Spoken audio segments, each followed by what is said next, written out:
kalau untuk triknya ini laki-laki sama perempuan untuk anak sudah ada bedanya. Kita harus paham, kalau saya memahamkan diri saya sendiri bahwa anak laki-laki nantinya akan jadi seorang pemimpin, sedangkan anak perempuan yang nantinya bakalan dipimpin, gitu ya. Pada akhirnya nanti ya.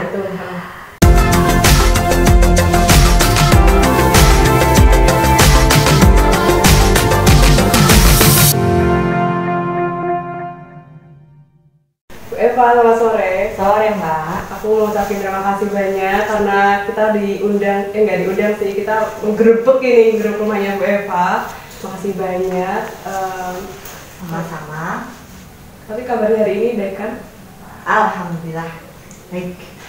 Sebenarnya apa sih yang bikin Bu Eva itu melakukan aktivitas biar tetap semangat terus kayak gitu? Tunggu poin ya Mbak ya, pertanyaannya. Apa ya?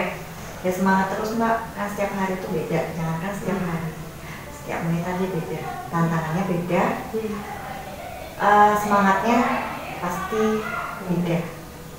Kalau hari ini yang ada nggak momen yang paling menantang? Hari ini, setiap hari itu ada tantangannya Mbak, karena tantangan itu kan ada terus. Kalau hari ini pasti nggak jauh-jauh dari anak, pokoknya dari anak, dari rumah tangga, tantangan terus. Kalau boleh tahu nih Bu, kita ingin tahu juga nih ya, kita ulik-ulik tentang Bu Eva. Sudah berapa lama Bu Eva menjadi seorang ibu yang membesarkan berapa sekarang Ibu? Kalau boleh tahu? 3 bulan ya? Alhamdulillah 3, baru 3. Baru 3, berarti mau nambah? Amin. Amin. Udah berapa lama ya Bu kira-kira sejauh ini? Saya nikah 2019. 2009. Masya Allah. Kat. Ya, nggak apa-apa, langsung aja. Saya nikah tahun 2009 di bulan Maret, dan saya langsung dikasih ngomongan di bulan 12 ada anak pertama. Berarti sekarang Sudah kurang lebih hampir 12 tahun. 12 tahun ya. Dan sekarang masuk SD kelas 6. Kelas 6 yang pertama. Udah yang kedua? Yang kedua jaraknya sekitar 4 tahun. Sekarang udah masuk usia 7 tahun. Dan yang terakhir masih bayi, namanya Yang menjelaskan tadi. Oh iya, Bu, aku mau tanya juga nih. Alhamdulillah ya, berarti 2009 ya langsung dikasih Allah titipan buah hati. Kesan pertama waktu menjadi orang tua itu kayak gimana sih kalau boleh tahu? kesan pertama senang, bingung juga, karena anak pertama saya, alhamdulillah saya dikasih anak pertama bukan hanya perempuan yang harus banyak banget belajar, tapi juga anak saya lahir dalam keadaan prematur, kurang bulan. Tentu saja persiapan belum ada persiapan untuk fisik, belum ada.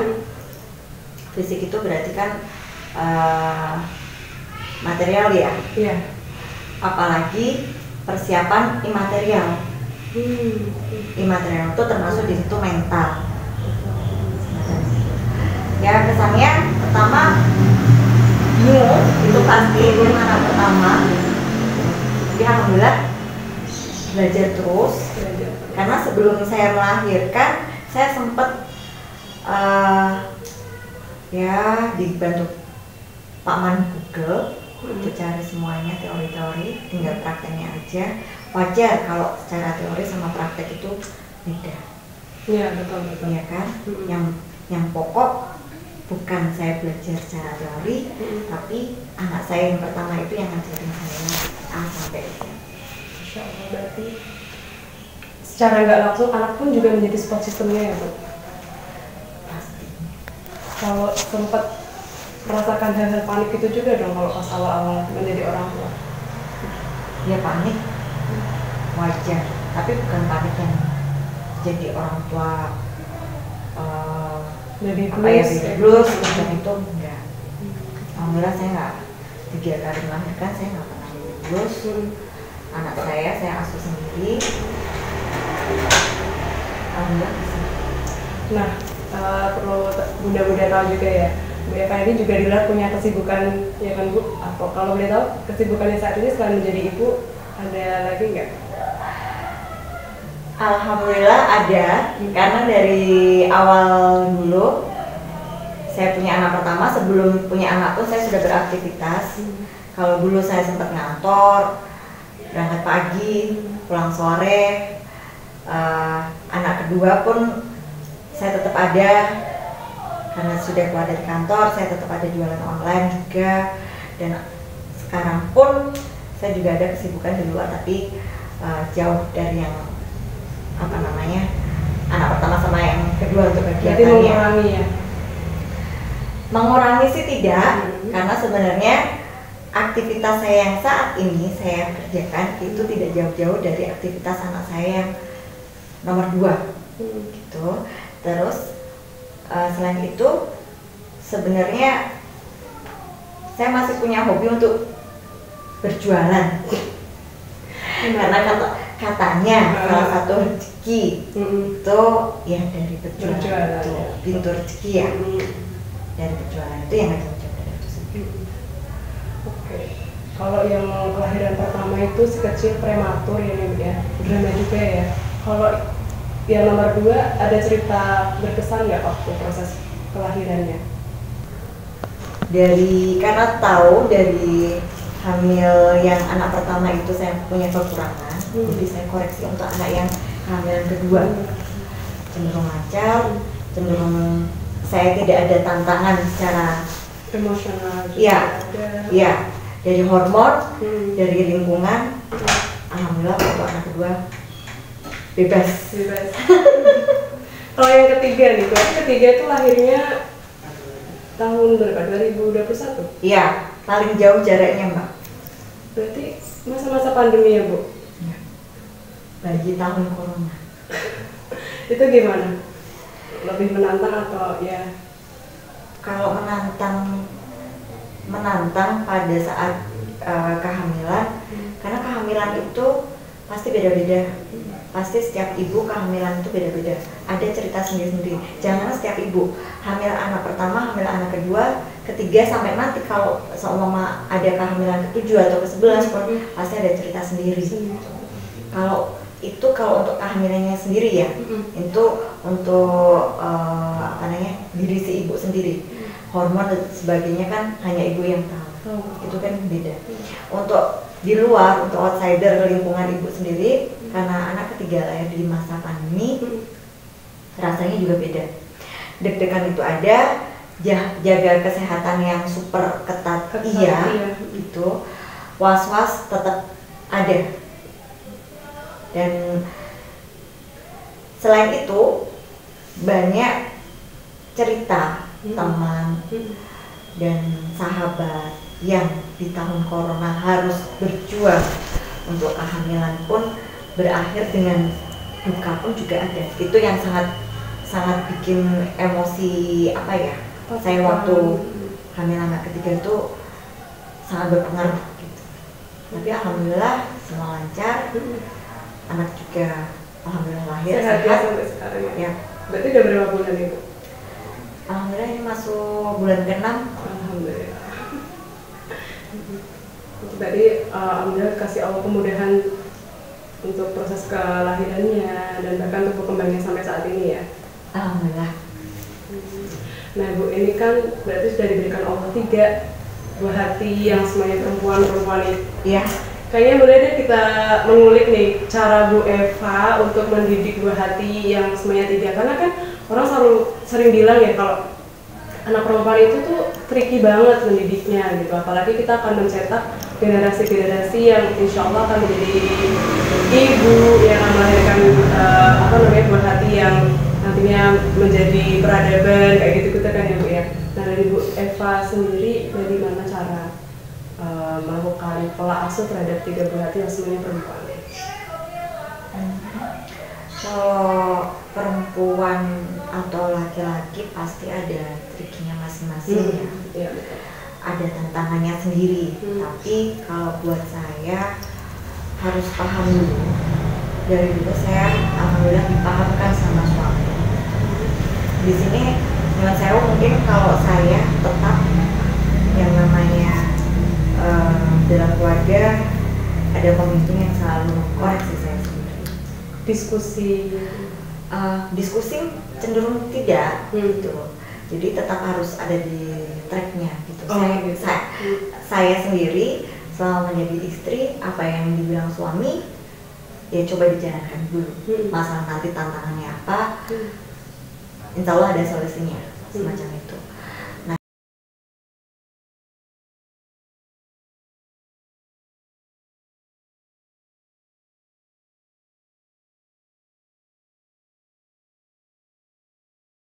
yang nantinya bakalan dipimpin gitu ya pada akhirnya nanti ya. Nah semacam itu. Nah kebetulan alhamdulillah saya dikasih anak perempuan ini dari awal dulu. Berarti saya harus menyiapkan anak saya untuk bisa dipimpin gitu ya. Siapapun nanti jodohnya, yang penting anak saya siapkan dulu semacam itu. Susah atau tidak, rewel atau tidak, itu tergantung dari cara pola pikir seorang ibu. Saya pikir tidak ada seorang anak itu yang memberatkan pikiran ibu ya, memberatkan pikiran orang tua, itu tidak mungkin, nggak mungkin. Yang ada orang tua tuh yang harus selalu belajar untuk anaknya. Sesusah apapun pasti insya Allah masih ada solusinya. Jikapun tidak ada solusi di hari itu, atau memang kita kesulitan di hari itu, pasti ada jalan. Okay. Masya Allah, enak. Kalau berarti itu kan peran suami tetap paling utama ya Bu ya. Kalau boleh tahu nggak sih di mata ibu, jadi pengen tahu juga kayak kita, kalau di mata ibu sosok suami yang mendampingi ibu ini ya seperti apa sih kalau boleh tahu? Sebenarnya saya kepengennya ngobrolnya tentang anak ya, bukan tentang suami. Kalau tentang suami kan beda lagi ya. Yang pasti saya itu bukan tipe perempuan yang bisa langsung diberikan perintah dan itu dalam tanda kutip bisa langsung taat. Mungkin kelemahan saya hidup di era 80-90 di mana pemikirannya itu sudah agak bergeser. Era Gen Z itu udah bergeser.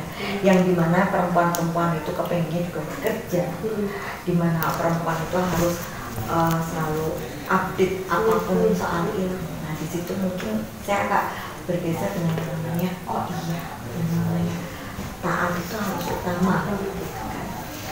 Nah kalau disinilah peran suami saya yang selalu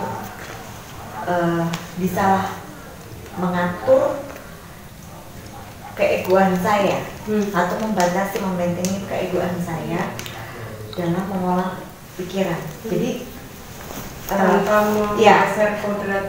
tanpa menggeser ya seperti yang jenengan maksud. Tapi yang pasti beliau bisa selalu mengingatkan bahwa taat itu ya nomor 1. Menjadi apa ya, pengingat kita semua. Tapi jangan ditanya semacam apa itu taatnya. Nah itu sebenarnya masih PR buat saya. Karena sampai sekarang pun yang namanya untuk menjadi baik itu akan susah. Dan harus selalu belajar gitu. Iya. Dan salah satunya tadi belajar dari anak-anak. Betul. Bukan belajar dari anak-anak, malah anak-anak itu ditakdirkan hadir untuk kita selalu harus nambah ilmu semacam itu. Biasanya kalau orang tua berpendapat bahwa kita itu guru untuk anak gitu. Padahal kalau saya terbalik, anak itu guru untuk orang tuanya masing-masing. Orang tua masing-masing loh ya, berarti anaknya sendiri untuk orang tuanya sendiri semacam itu. Meskipun kalau kita belajar lagi ya, seorang ibu adalah pendidikan pertama buat anak. Karena tadi kalau aku menyarannya tuh kayak gini sih, ibu itu kan dari seorang anak perempuan. Anak perempuan itu kan, walaupun anak perempuan atau anak laki-laki itu kan menjadi pengajar untuk orang tuanya. Dan saat dia disiapkan dengan baik, dia dewasanya akan menjadi madrasah pertama kayak gitu, dan berantai gitu loh Bu. Gitu. Dan itu akan berbeda kalau lingkungan itu adalah lingkungan toksik, artinya menjadi orang tua yang toksik seperti itu, gitu ya kan. Gitu. Terus untuk menghindari hal-hal seperti itu ya Bu, mungkin bisa disampaikan juga ya di sini agar kita tidak menjadi toksik orang tua, nama untuk anak-anak kita, apalagi untuk anaknya perempuan semuanya kayak gitu, itu bagaimana? Sebenarnya kalau orang tua yang toksik di sini yang dimaksudkan, mungkin buat saya atau ibu-ibu yang lainnya itu akan beda pemikiran.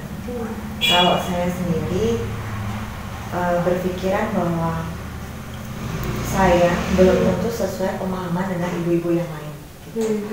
Yang mungkin bagi saya pemikiran ibu-ibu yang lain untuk anaknya itu adalah toksik, buat saya enggak, ataupun sebaliknya gitu.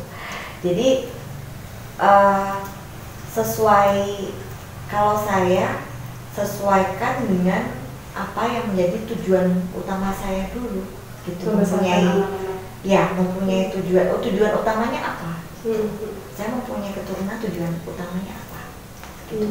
Kalau tujuan utama saya untuk meneruskan yang namanya keturunan saya, itu pasti pilihannya cuma satu. Saya kepengen punya keturunan yang baik, ya kan? Baik di mata warga, masyarakat, di mata Allah, sudah gitu. Toksik atau tidak, karena saya itu adalah ya manusia biasa seperti ibu yang lain gitu. Mungkin saya pernah ada salah, mungkin cara pola pengasuhan saya juga kurang tepat, tapi apakah itu toksik? Saya juga tidak tahu. Nanti yang mengoreksi siapa? Ya, pertama mungkin suami, kalau suami saya mungkin baru lalai, lingkungan, atau mungkin saya kena tegur langsung sama saya yang menciptakan saya sendiri. Itu pasti nanti seorang itu akan merasakan. Balik lagi ke anak. Buat Ibu Eva sendiri, anak-anak itu seperti apa sih, kehadiran anak-anak itu seperti apa yang Ibu Eva rasakan? Kehadirannya sangat luas ya Mbak. Kalau maksudnya itu dia ada saja sudah satu syukur. Ya, mereka ada itu saya sangat bersyukur. Mereka sehat pun saya sudah bersyukur, dan mereka ada untuk saya pun itu sudah hadiah sendiri karena ya yang punya mereka, yang punya seperti mereka ya cuma saya saja gitu. Setiap anak unik ya? Iya, nggak ada anak-anak yang lain yang sama dengan anak saya. Jangankan orang lain ya, kakak, mbak, Mbak Yu sama adik itu kan karakternya beda semuanya. Mereka hadir untuk saya, mungkin itu sudah takdirnya karena saya semacam ini ya Allah kasih mereka bertiga untuk saya. Gitu. Jadi nggak bisa digambarkan dengan apapun Mbak. Segalanya. Ya. Oke, berarti ini anak yang pertama udah 12 tahun, yang si kecil adiknya 7 tahun. Sekolah di mana Bu kalau tahu? Alhamdulillah semua anak saya masuk pondok. Yang pertama, yang kedua, cuma tinggal yang satu saja masih sama saya. Oh ya, boleh tahu juga nih ya Bu ya. Salah satu cara untuk memberikan edukasi buat anak-anak, teman perempuannya, dimasukkan ke pesantren. Kira-kira apa motivasi pertama Ibu Eva memasukkan anak ke pesantren? Oke, terima kasih. Sebenarnya motivasi saya itu kalau secara saya pribadi dulu tidak ada, karena poin inilah yang saya selalu kalau ada rasa syukur, selain syukur dengan cara berdoa sebanyak-banyaknya atau dengan cara sedekah sebanyak-banyaknya, apapun itu yang bisa saya lakukan atau saya harus mengganti apa untuk orang tua saya, mungkin saya akan lakukan itu karena saya bukan lahir di keluarga yang hidup di pondok atau mengenal agama, belajar agama lebih dalam semacam itu. Tapi saya mendapatkan pasangan hidup saya. Ya mungkin ini ya alhamdulillah ini pasti dari dua orang tua saya sendiri ya. Saya mendapatkan jodoh yang dalam tanda kutip melek agama gitu ya. Dibandingkan saya gitu. Itu bisa mengatur saya, bisa mengontrol saya. Dan jangan salah, saya semacam ini itu dari sejak saya hamil anak pertama itu saya sudah didoktrin sama suami bahwa besok anak waktu itu kalau anak usia 5 tahun ya, anak babak pertama itu usia 5 tahun langsung masuk pondok. Berat ya Bu kalau misalnya waktu ingin memutuskan itu sendiri? Karena waktu itu saya tidak ada gambaran. Nah ini mungkin Allah itu maha adil. Kalau karena saya itu bukan dari kalangan apa namanya kiai atau santri gitu ya. Mendengar itu saya nggak ada rasa apapun. Gitu. Biasa aja. Bingung enggak. Khawatir enggak ada gitu. Dan di situ saya dibantu karena saya belum paham itu benar-benar dari zero. Saya ya kasarnya saya dicuci otak sama suami saya waktu saya hamil. Besok anak masukin pondok, nggak usah nunggu lama, 5 tahun masukin pondok. 5 tahun ya? Dulu awalnya gitu. Saya cuma berpikir apa yang saya bisa lakukan untuk membantu anak saya dia bisa masuk pondok dan itu gambaran saya memang pondok-pondok salaf atau pondok-pondok yang tidak modern semacam itu ya. Sekarang kan banyak ya school seperti itu atau apa namanya ya pokoknya bukan pondok-pondok salaf sih kayak di kantor dan apa yang bisa saya lakukan waktu itu belum nemu jawabannya sampai anak saya lahir, belum nemu jawabannya sampai anak usia saya 3 tahun pun saya juga pikir apa yang bisa saya jadi ibu, apa yang bisa saya lakukan buat anak. Barulah saya ingat banget itu di hari Jumat di siang hari, barulah Allah itu kasih sedikit jendela buat saya. Sedikit banget Pak, sedikit banget. Ya apa itu? Itu saya mengunjungi salah satu pondok tahfidz. Di situ masih pondok tahfidz. Jam sebelum waktu Jumatan itu saya datang ke pondok itu, langsung saya daftarkan anak saya untuk belajar ngaji. Langsung tergerak seperti itu? Iya, bukan tergerak karena secara nalar ya Mbak ya. Itu seperti saya spontan aja ya. Spontan saja.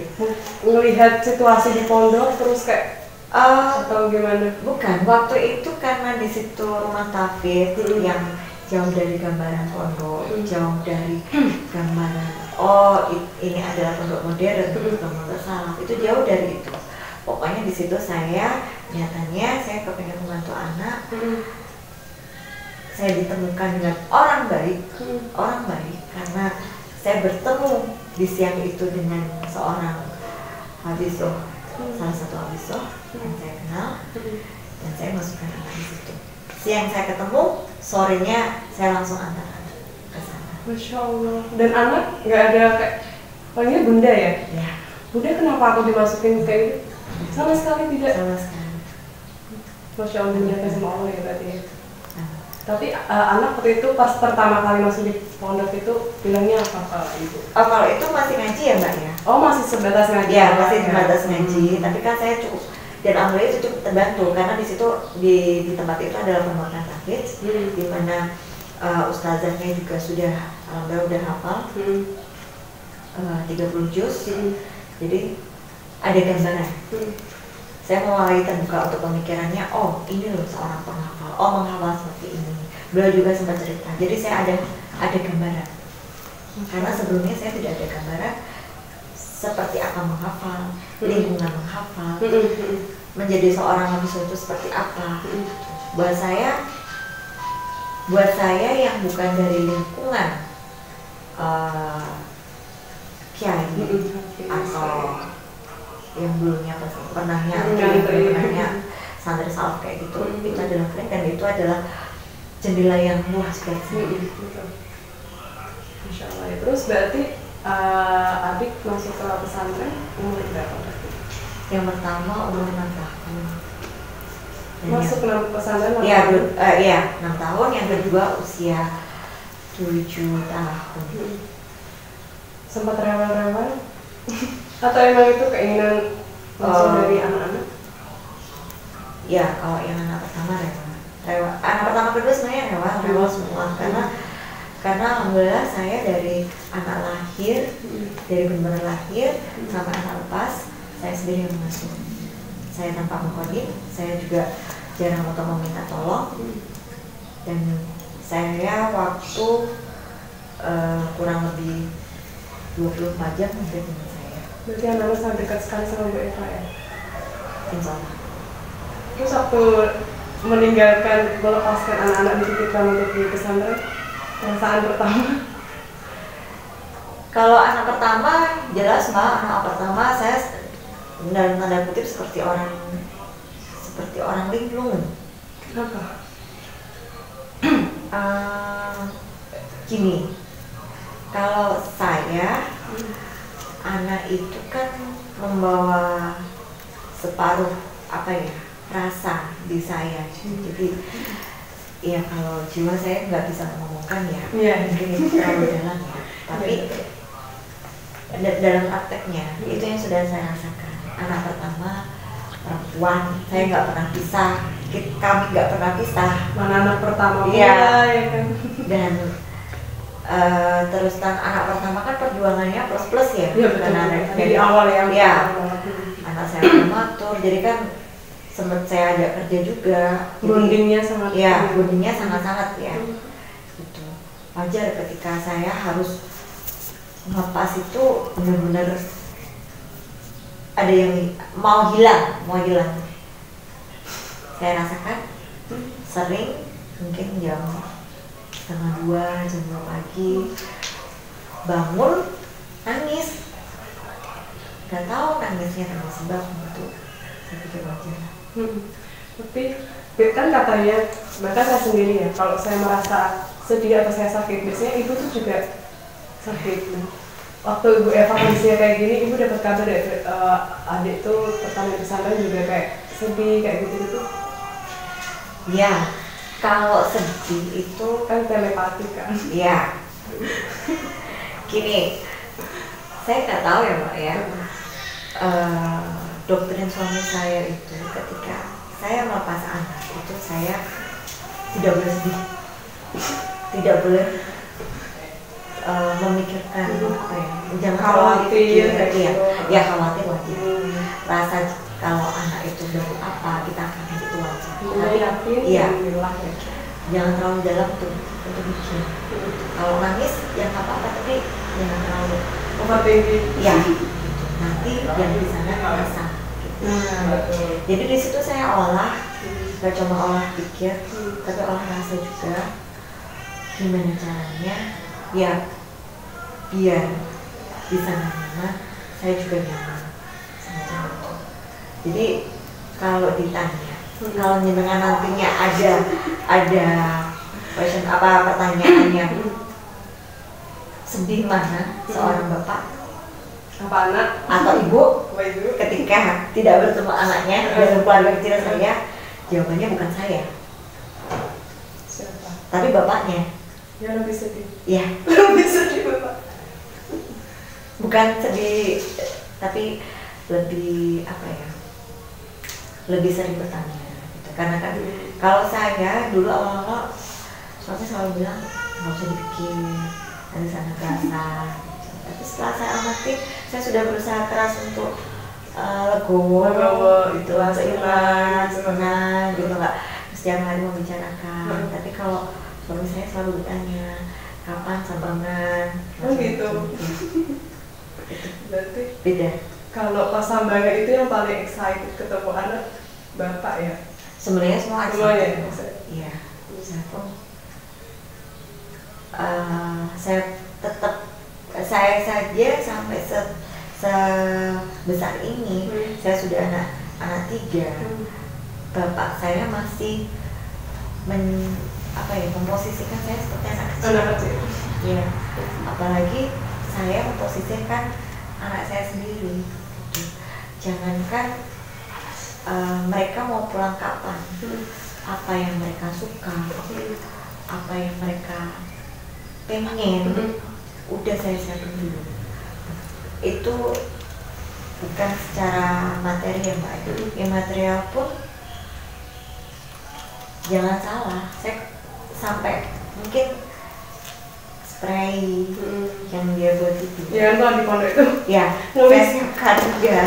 Makanannya apa, bunda bawa ini kan dulu saya juga susah juga. Gitu ya, berarti udah benar-benar menyiapkan semuanya ya Bu ya. Aku mau bertanya agak sensitif nih. Kalau nggak dijawab sih nggak apa-apa. Seandainya nih Bu, Ibu diberikan pilihan antara suami dan anak-anak, Ibu akan memilih siapa? Suami dan anak-anak saya pilih untuk saat ini, untuk sekarang. Saat ini dan kelak ke depan. Oh iya sudah. Ya sih, karena saya punya anak perempuan, 3 anak perempuan, saya milih suami. Alasannya? Alasannya saya sudah gimana ya? Saya paham. Tidak usah nanti ketika mereka menikah. Saya harus selalu memahamkan bahwa ini tuh anak perempuan gitu, yang tidak bisa selamanya sama saya. Gitu. Pun ketika ya tidak usah ekstrem membicarakan yang memisahkan Gusti Allah atau gimana, tapi nantinya pun mereka bakal mempunyai suami yang akan menjaga mereka, ya insya Allah, yang akan menggantikan peran-peran yang sudah dilakukan seorang ibu, seorang ayah. Betul. Saya mau nangis ya. Ya Bu. Betul. Mungkin bisa lah disampaikan di sini pesan untuk anak-anak. Ada 3 kan ya? Ya. Dari yang pertama, kedua, dan yang ketiga. Pesan buat anak-anak. Dari Bu pesannya apa ya? Sebenarnya kalau pesan itu pesan khusus untuk anak-anak,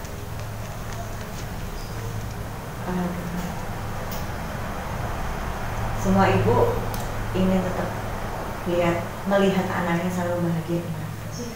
Tapi yang pasti saya pengen sementara ini 3 ya, karena buah hati saya baru 3, tetap berilmu sampai kapanpun, dimanapun mereka berada, selalu menambah ilmu. Ilmu bukan hanya ilmu yang formal, ilmu yang informal pun harus selalu ditambah. Ya, itu saja sih. Kalau dengan ilmu, ilmu ini kan luas ya Mbak ya. Mengaji pun ilmu. Saya ngobrol sama Mbak Eka ini juga ilmu. Amin gitu. Jadi selalu ilmu ini ada. ini harapan ibu buat anak-anak ini pesan sekaligus harapan ya Bu, jadi menjadi perempuan-perempuan yang berilmu ya gitu. Karena itu tadi perempuan itu adalah tonggak peradaban. Kalau kayak itu Bu Eva setuju nggak sih kalau perempuan itu akan menjadi tonggak peradaban? Ya, kembali lagi sih Mbak, hadirnya perempuan. Perempuan itu yang nantinya melahirkan keturunan, gitu kan, yang mengasuh keturunan-keturunannya, dan pada akhirnya nanti perempuan itu yang dengan doa pun dia bisa, perempuan bisa lah yang namanya tetap menggandeng anak-anaknya. Tonggak